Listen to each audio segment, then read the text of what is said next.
The message came on a Tuesday morning when most of Earth was still drinking coffee and checking the morning news. Admiral Kim Woo-jin was reviewing fleet reports when his communication officer rushed into his office with wide eyes and shaking hands. "Sir, you need to see this right now," the young officer said, his voice cracking slightly. Kim Woo-jin looked up from his papers. He had been in the military for 30 years and had seen many emergencies. Nothing surprised him anymore, or so he thought. The holographic display flickered to life in the center of his office. A tall, thin creature with blue-gray skin and 4 arms appeared. Its eyes were completely black, and when it spoke, its voice sounded like metal scraping against stone. "I am High Chancellor Vexitari of the Galactic Council," the alien said. "I speak for 12 great species that rule this galaxy. You primitive beings on the world you call Terra must listen carefully." Kim Woo-jin sat back in his chair. First contact with aliens had happened 50 years ago, but official messages like this were still rare. Usually, the aliens ignored Earth completely. "Your small backward planet sits on what you humans cannot understand," Vextari continued. "There is a hyperspace junction beneath your world. This junction is needed for our trade routes. We have decided to take your planet." The Admiral felt his blood turn cold. He pressed a button on his desk to record everything. "You have 72 standard galactic hours to remove all humans from Terra," the alien said. "Take your ships and go somewhere else. Find another rock to live on. We do not care where. If you refuse, we will remove you ourselves." The hologram flickered and showed images of massive alien ships destroying planets. Cities burned. Entire worlds cracked apart like eggs. Billions of people died in seconds. "We have done this to 200 primitive worlds," Vexitari said with what might have been a smile. "Some species begged. Some tried to hide. Some offered us their treasures. None of it mattered. We took their worlds anyway." Kim Woo-jin called President Park Dahai immediately.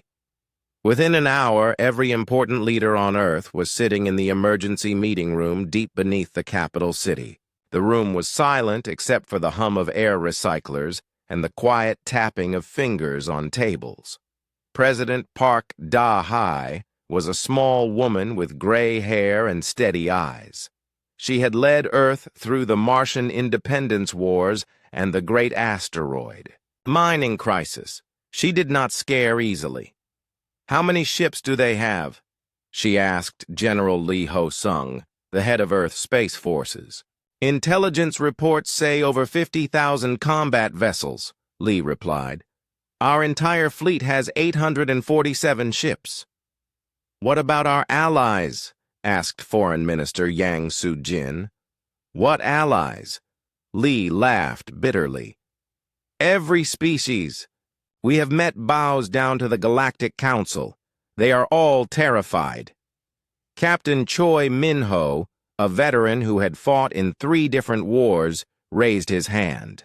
"What about our secret projects?" President Park looked at him carefully. "Which projects?" "The ones Major Han So-young has been working on," Choi said quietly. "The things we are not supposed to talk about." Everyone in the room knew about the secret military projects. For 20 years, Earth had been preparing for something like this. They had studied every piece of alien technology they could find. They had built weapons and ships in hidden bases. They had planned for the day when the galaxy's rulers would come for them. "Even with our secret weapons, we are badly outnumbered," General Lee said. "Numbers are not everything," said Dr. Shin Mira, the head of human xenobiology research. She was young but brilliant. "I have been studying these council species for years. They fight wars like games. They have rules. They think about honor and glory. And we do not? President Park asked. No, Dr. Shin said with a cold smile. We think about winning. The room fell quiet again. Everyone understood what she meant. Humans had learned to fight differently than other species. They had learned this during their own wars against each other. They had learned that in real war, there were no rules except victory. Commander Nam Ji-hoon, who controlled Earth's defense networks, spoke up. If we are going to fight them, we need to make them think we are weak until the last moment. How do we do that? Yang Soo-jin asked. We act scared, Nam replied. We send messages begging for more time. We make them think we might surrender. While they wait and laugh at us, we move our real ships into position. Captain Choi Min-ho nodded slowly. Let them think we are just another primitive species that will beg and cry. But we are not going to beg, President Park said. It was not a question. No, Admiral Kim Woo-jin said firmly. We are going to show them something they have never seen before. Major Han So-young had been quiet during most of the meeting. She was a small woman with scars on her hands from working with dangerous technology. Now she looked up from her tablet. How long do we really have? She asked. 72 hours, the president replied. That is enough time, Han So-young said. I can have everything ready. Everything? General Lee asked. Han So-young smiled, and everyone in the room felt a chill. Everything. 3 hours later, Admiral Kim Woo-jin sent a reply to High Chancellor Vexitari. The message was simple and polite. We have received your ultimatum, Kim Woo-jin said in the recording. Earth's leaders are discussing your offer. We will give you our answer in 72 hours. What the Admiral did not say was what that answer would be. But everyone on Earth already knew. They had been preparing for this moment for decades. The Galactic Council thought they were dealing with another primitive species that would roll over and die. They were about to learn that humans were very different from every other species they had conquered. Humans did not surrender. Humans did not beg. Humans fought back, and when humans fought back, entire galaxies paid attention. The 72 hours passed quickly. On worlds across the galaxy, alien species watched their news feeds with mild interest.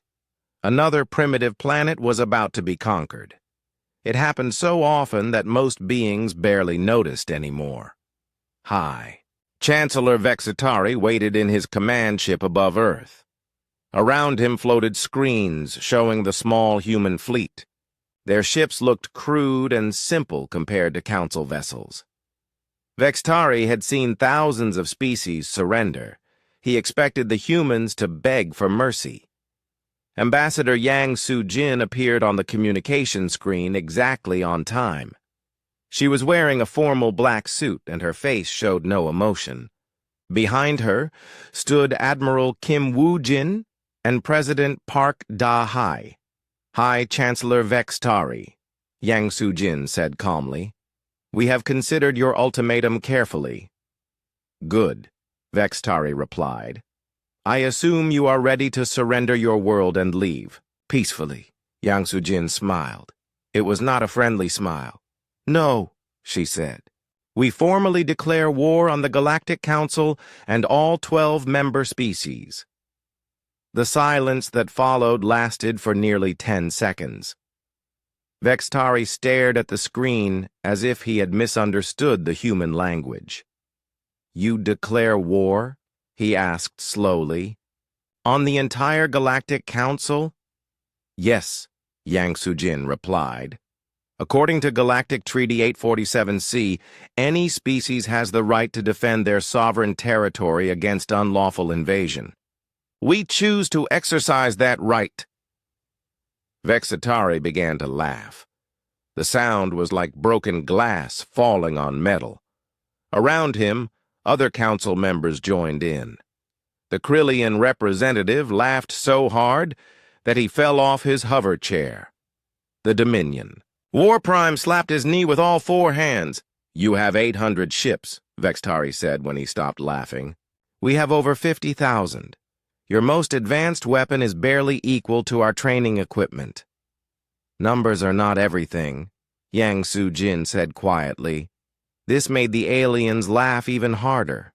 The Keth military commander, whose species was considered the weakest in the council, stepped forward. "My species alone has 5,000 ships," he said. "I could destroy your entire world by myself." "You are welcome to try," Admiral Kim Woo-jin said from behind Yang Su-jin. The laughter stopped. The aliens stared at the humans with something like confusion. In their experience, primitive species begged and pleaded when faced with superior force. These humans seemed almost eager to fight. "You cannot be serious," Vextari said. "This is suicide." "Maybe," President Park Da-hai said, "but it is our choice to make." Commander Nam Ji-hoon was already moving Earth's defense fleets into position. The human ships spread out through the solar system, taking positions that made no sense to the watching aliens. Some ships hid behind asteroids, others moved close to Earth's sun. A few simply disappeared from sensors completely. Major Han So-young activated systems that had been hidden for decades. On Mars, massive railguns emerged from underground bunkers. Around Jupiter, automated weapon platforms came online. Near Earth's moon shield generators began to hum with power. Dr. Shin Mira studied the alien fleet from her laboratory. She had been preparing for this moment for years. Every piece of council technology that humans had ever found was in her database. She knew their weapons, their shields, and their weaknesses. "Their ships are stronger than ours," she told Captain Choi Min-ho over the communication link. "But they are also predictable. They follow patterns. They have rules." "What kind of rules?" Choi asked. "Honor duels," Dr. Shin replied.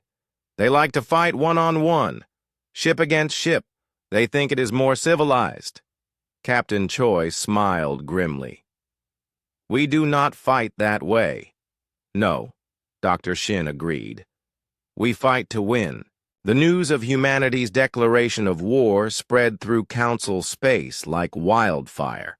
On 12 different worlds, alien leaders watched the broadcasts with shock and disbelief. Never in the 3,000-year history of the Galactic Council had a primitive species declared war on them. War Marshal Thekvar, the legendary planet breaker, was called out of retirement. He was old even by council standards and had conquered more worlds than any other military commander in galactic history. "These humans interest me," he told his staff. "Most species try to bargain or hide. These ones want to fight." "Should we be concerned?" asked his aide, a young Dominion officer. Thekvar laughed. "Concerned? About 800 primitive ships? I have destroyed entire star empires with larger fleets." But privately, the old warrior felt something he had not experienced in centuries. Curiosity. What made these humans so confident? Did they have some secret weapon? Or were they simply insane? Back on Earth, the final preparations were being made. Captain Yoon Tae-hyun checked his ship's weapons one last time. The UNSC Indomitable was humanity's newest battleship, built with technology that the Council had never seen before. "All ships report ready," his communications officer announced. "Good," Yoon replied. "Remember the plan. No honor duels, no fair fights. We hit them hard and fast." Colonel Bae Kyung-soo prepared his squadron of fighter pilots. They had trained for this moment their entire careers.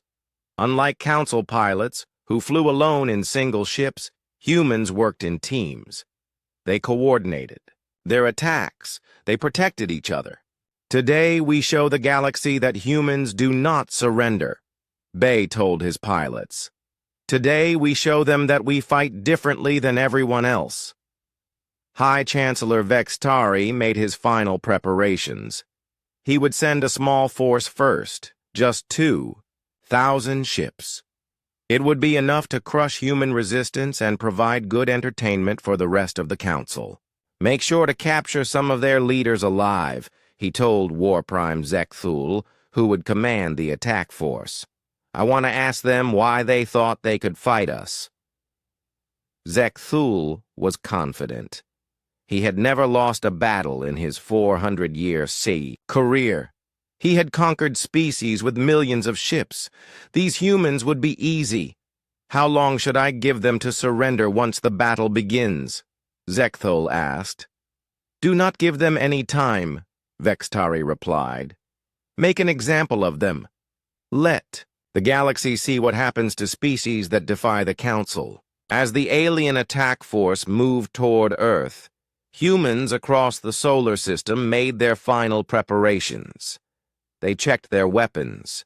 They said goodbye to their families. They prepared to do something that no species had ever done before. They prepared to make the Galactic Council bleed. Ambassador Yang Sujin sent one final message to the Council fleet.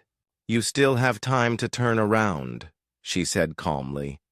You do not have to die today.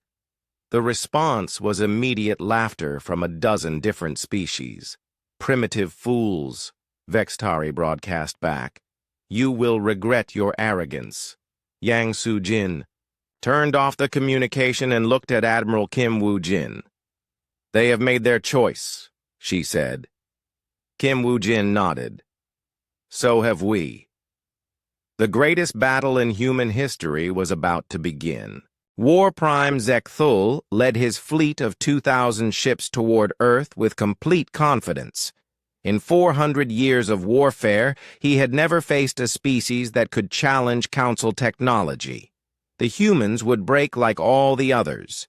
His ships moved in perfect formation, just like the military manuals taught. Each vessel had its place in the battle line. It was beautiful, disciplined, and completely predictable. Captain Yoon Tae-hyun watched the alien fleet approach on his sensors. The human fleet was much smaller, only 200 ships, but they were not arranged in neat formations. Instead, they had spread out across the entire solar system. Enemy ships are entering the outer system, his tactical officer reported. Let them come closer, Yoon replied. Wait for the signal. Zekthul expected the humans to meet him in honorable battle. Ship would fight ship. The stronger force would win cleanly. That was how civilized species conducted war. Instead, the first attack came from Mars. Major Han So-young activated the hidden railgun batteries that had been built into the planet's crust over the past 20 years. Massive projectiles, each the size of a city bus, shot out of the Martian surface at incredible speed. The projectiles were not aimed at the alien ships. They were aimed at empty space where the ships would be in exactly 17 minutes. Zekthul did not understand what was happening. His sensors detected the projectiles, but they seemed to be missing everything. Human accuracy was apparently even worse than he had thought. Maintain formation and continue advance, he ordered his fleet. That was his first mistake. 15 minutes later, Captain Choi Min-ho led a squadron of human ships out from behind Jupiter's moons. His ships moved, fast and low, using the giant planet's gravity to boost their speed. The aliens detected them immediately. Small human force approaching from the Jupiter sector, Zekthul's tactical officer reported. Only 20 ships, Zekthul observed. Send a squadron to destroy them. 100 alien ships peeled off from the main formation to deal with Choi's small force. It should have been easy. 100 ships against 20 was barely a fair fight. But Captain Choi did not engage the alien ships directly. Instead, he led them on a chase through Jupiter's asteroid belt. The aliens followed, confident in their superior numbers. That was their second mistake. The asteroids in Jupiter's belt had been hollowed out and filled with explosives over the past 5 years. As the alien ships chased the humans deeper into the belt, Colonel Bae Kyung-soo triggered the charges. 50 alien ships disappeared in the first explosion. The others scattered in confusion, their perfect formation broken. "What was that?" Zek Thul demanded as he watched half his pursuit squadron vanish from his screens. Before anyone could answer, the railgun projectiles from Mars arrived. The aliens had continued moving in their predictable formation, just as Major Han So-young had calculated. The massive projectiles slammed into the alien fleet at incredible speed. Ships that had shields strong enough to stop energy weapons were torn apart by simple chunks of metal moving at 10% of light speed. Zek Thul watched in horror as 30 of his ships were destroyed in seconds. No one had warned him that humans would use such primitive, brutal tactics. "All ships, evasive maneuvers," he shouted, but breaking formation only made things worse. As the alien ships scattered, they flew directly into the trap that Commander Nam Ji-hoon had prepared. Hidden weapon platforms throughout the solar system came alive. They had been disguised as asteroids, space junk, and communications satellites. Now they revealed their true nature as massive missile launchers. Thousands of missiles streaked toward the confused alien fleet. The Council ships tried to shoot them down, but there were too many coming from too many directions. Captain Yoon Tae-hyun chose that moment to attack with the main human fleet. "All ships, attack pattern Omega," he broadcast. The human ships did not charge in a straight line like civilized warriors. Instead, they came from above, below, and all sides at once. They worked in small groups, each team supporting the others. Dr. Shin Mi-ra had studied Council tactics for years. She knew that alien ships were designed for one-on-one duels. Their weapons and shields were focused forward. They were vulnerable from the sides and rear. The humans attacked those weak points without mercy. 5 human ships would surround one alien vessel. While the alien tried to decide which target to shoot at, all 5 humans would fire at once. The alien ship would die before it could return fire effectively. "This is not how space battles are fought!" Zekathul screamed over the communication channels. "You are right," Captain Yoon replied calmly. "This is how humans fight." The battle that was supposed to last hours was over in 47 minutes, when the weapons fell silent. The human fleet had lost 12 ships. The alien expedition force had been completely destroyed. Not a single Council vessel survived. War Prime Zek Thul's ship was one of the last to die. As human missiles tore through his hull, he sent a final message to High Chancellor Vexitari. "They fight like animals," he gasped as his ship's life support failed. "No honor, no rules. They fight to kill." High Chancellor Vexitari watched the destruction of his fleet with growing disbelief. 2,000 ships destroyed by primitive humans. It was impossible. "How?" he asked his staff. "How did they do this?" Nobody had an answer. The humans had used tactics that no civilized species would consider: ambushes, hidden weapons, coordinated attacks. It was barbaric. It was also effective. News of the battle spread through Council space within hours. On 12 worlds, alien leaders watched the recordings with shock. The mighty Galactic Council had been defeated by a primitive species. War Marshal Tekvar studied the battle footage in his private quarters. Unlike the others, he was not shocked. He was impressed. "Brilliant," he said quietly. "Absolutely brilliant." His aide looked confused. "Sir, we lost 2,000 ships." "Yes," Tekvar replied. "And now we know what we are really fighting." On Earth, the victory celebrations were brief. Everyone knew that this was only the beginning. The Council would not give up after losing one battle. Admiral Kim Woo-jin called an emergency meeting. "They will send everything next time," he warned his commanders. "This was just a test. Now they know we can fight." "How many ships can they bring?" President Park Da-hai asked.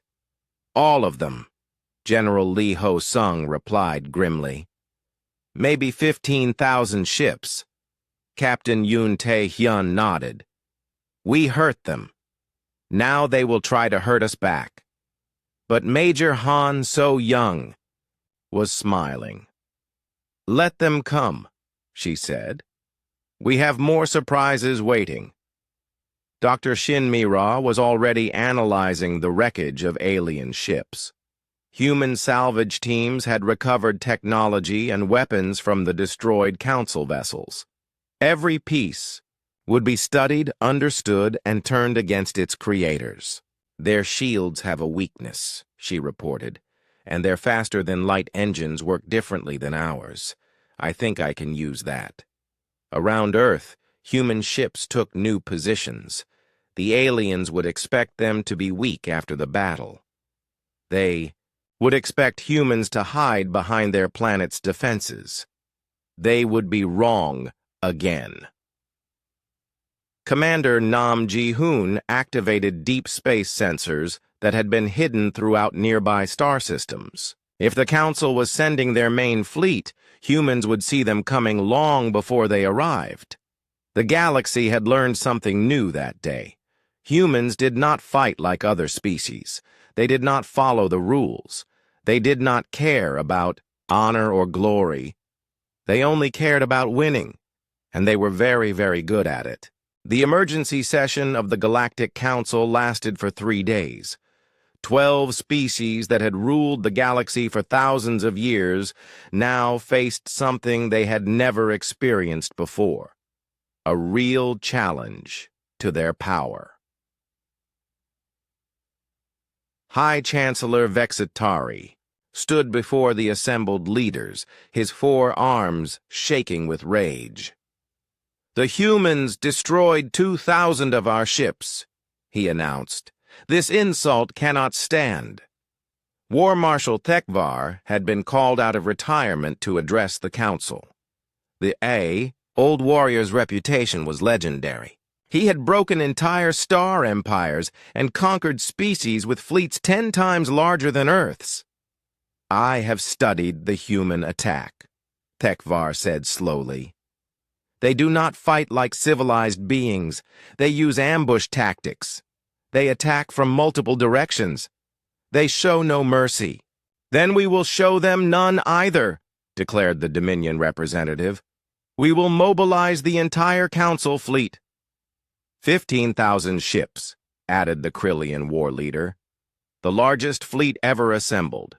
We will turn their world to glass, but—" Tekvar raised one of his 6 hands for silence.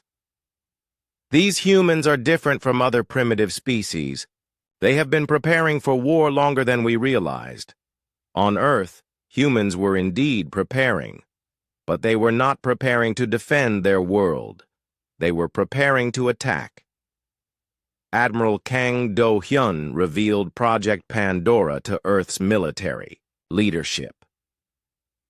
For 20 years, human engineers had been building secret facilities throughout the solar system.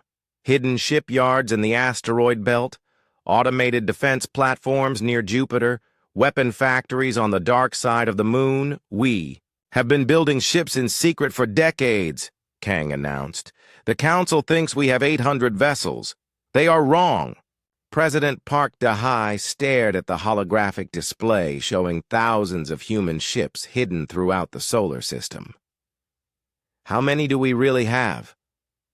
Over 4,000 combat vessels, Kang replied. And that number grows every day. Dr. Mi Young had spent years reverse engineering captured alien technology. Now she revealed the fruits of her work, human ships equipped with Council-level shields, weapons that combined human engineering with alien science, faster-than-light engines that worked better than their original designs. We took their technology and made it better, she explained. Our ships are now equal to theirs in firepower, and superior in speed and maneuverability. But the real surprise came from Lieutenant Colonel Park Min-soo, who had been working in deep space for the past 5 years. We are not alone in this fight, he announced. The Council has oppressed hundreds of species over the centuries. Many of them want revenge. The holographic display showed star maps marking dozens of alien species that had been conquered by the Council. The Helix Collective, the Void Wanderers, the Crystal Singers, species that had been forced to serve the Council's trade empire. They have been waiting for someone to stand up to the Council, Park explained. When they heard about our victory, they contacted us in secret. Captain Kim Yoo-jin had been leading covert missions to meet with these oppressed species. Many of them had kept hidden fleets waiting for the right moment to rebel. The Helix Collective can provide 3,000 ships, she reported. The Void Wanderers have 2,000. Smaller species have hundreds each. They want to fight alongside us, President Park asked. They want to follow us, Kim Yoo-jin corrected. They see humans as the leaders of a rebellion against Council rule. The Council, meanwhile, was mobilizing the largest military force in galactic history. 15,000 ships from 12 different species. War Marshal Thekvar took personal command, determined to crush the human rebellion before it could spread. We will not make the same mistakes as Zek Thul, he told his officers. No more small expeditions. We bring everything. But as the Council fleet gathered, they began receiving disturbing reports. Rebellions were breaking out across the galaxy. Species that had been loyal for centuries suddenly attacked Council bases. Trade routes were disrupted. Entire systems declared independence. The humans have started something, Vextari observed with growing alarm. This is not just about one world anymore. Admiral Ro Sung-jin commanded the growing human fleet as it prepared for the greatest battle in Earth's history. Ships emerged from hidden bases throughout the solar system. Human, Helix, Void Wanderer, and Crystal Singer vessels formed mixed squadrons. Remember, he broadcast to all ships, we are not just defending Earth. We are fighting for the freedom of every species. The Council has oppressed. Dr. Park Hae-jin made a disturbing discovery while analyzing Council communications. They are not just coming to conquer us, she warned Earth's leaders. They are planning to make an example of us. They want to commit genocide. The Intercepted. Council orders were clear. Every human was to be killed. Earth would be stripped of all life and turned into a monument to Council power. It would serve as a warning to other species that might consider rebellion. They have made this personal, Admiral Kim Woo-jin observed grimly. Good, replied Major Han So-young. Personal fights are the kind we win. The two fleets met at the edge of the solar system. 15,000 Council ships faced off against 8,000 rebel vessels. On paper, the Council still had the advantage. In reality, everything had changed. War Marshal Thekvar expected the humans to hide behind their planetary defenses. Instead, the rebel fleet came out to meet him in open space. But they did not arrange themselves in traditional battle formations, human Ships mixed with alien vessels in small, fast-moving groups. Each group had a specific target and mission. There were no grand battle lines or honorable duels. They are scattered all over the system, Tekvar's tactical officer reported. I cannot determine their strategy, because they do not have one. Strategy, Tekvar realized. They have dozens of small strategies working together. The battle began when Captain Yoon Tae-hyun led a mixed human helix force in a lightning attack on the Council's supply ships. While the main Council fleet formed up for battle, the rebels destroyed their fuel and ammunition carriers. Colonel Bae Kyung-soo commanded fighter squadrons that swarmed the larger Council vessels. Unlike Council pilots who flew alone, human and rebel pilots worked in coordinated teams. 5 small fighters could cripple a ship 100 times their size. Commander Nam Ji-hoon had spent months preparing the battlefield. The space around Earth was filled with hidden weapons, sensor networks, and communication relays. The Council fleet found itself fighting not just ships, but the entire solar system. The battle raged for 6 days across 4 star systems. Council. Ships tried to maintain formation and fight according to their military traditions. The rebels ignored all traditions and fought to win. When it ended, the Council had lost over 9,000 ships. The rebel fleet had taken heavy casualties too, but they controlled the battlefield. War Marshal Tekvar found himself trapped with the survivors of his fleet, surrounded by human and rebel ships. For the first time in his long career, he was forced to surrender. How? He asked Admiral Ro Sung-jin during the surrender ceremony. How did primitive species defeat the greatest fleet in galactic history? We were never primitive, Ro replied. We were just underestimated. The news of the Council's defeat spread through the galaxy like wildfire. On hundreds of worlds, oppressed, species rose in rebellion. The Galactic Council's age of dominance was ending. High Chancellor Vexitari sent a desperate message to Earth. What do you want? Ambassador Yang Soo-jin's reply was simple. Everything. The emergency meeting of the Galactic Council was unlike any in their 3,000-year history. For the first time, they were not discussing which world to conquer next. They were discussing their own survival. High Chancellor Vexitari looked around the chamber at the representatives of 12 species. Half wanted to fight the humans to the death.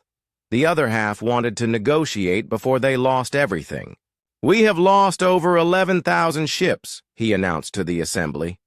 Rebellions are spreading across 60 star systems. Our trade routes are under constant attack. The Dominion war leader slammed his fist on the table. Then we build more. Ships! We fight harder! We cannot let these primitive apes destroy everything we have built. With what? Asked the Keth representative quietly.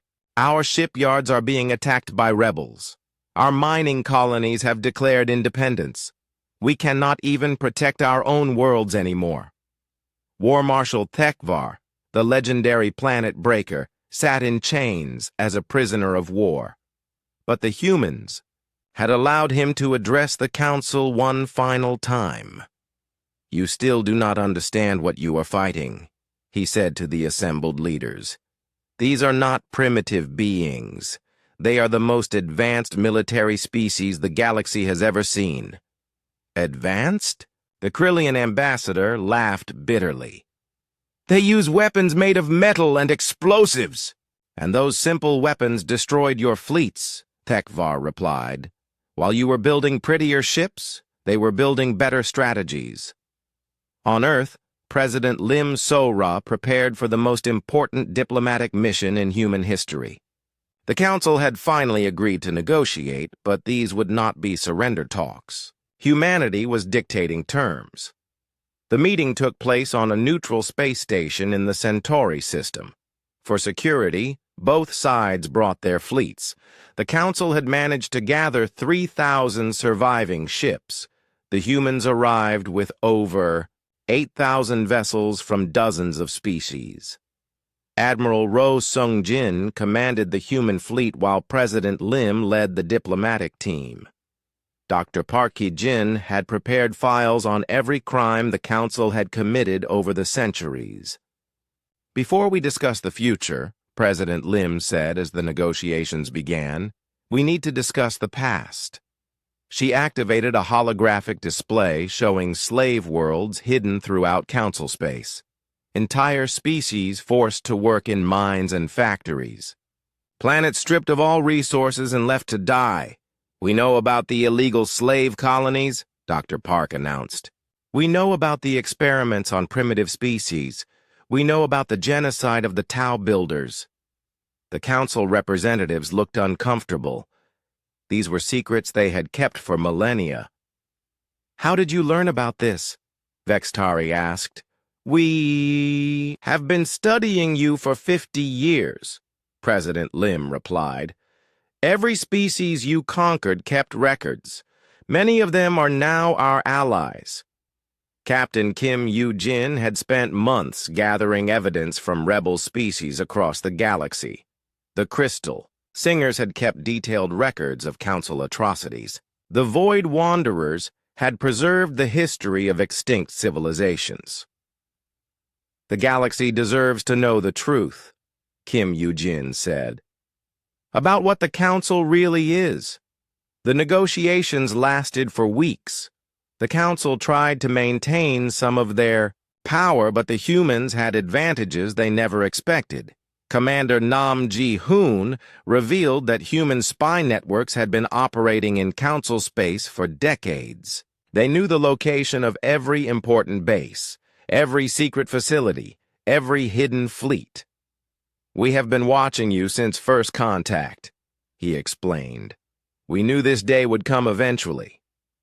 Major Han So-young demonstrated new human technologies that made Council weapons look primitive. Faster than light communication systems, shield generators that could protect entire planets, weapons that could destroy stars.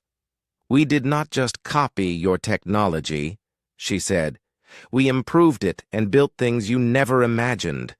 But the real shock came when Colonel Bae Kyung-soo revealed the true size of the human military. You think, we have 8,000 ships, he said. You are still wrong.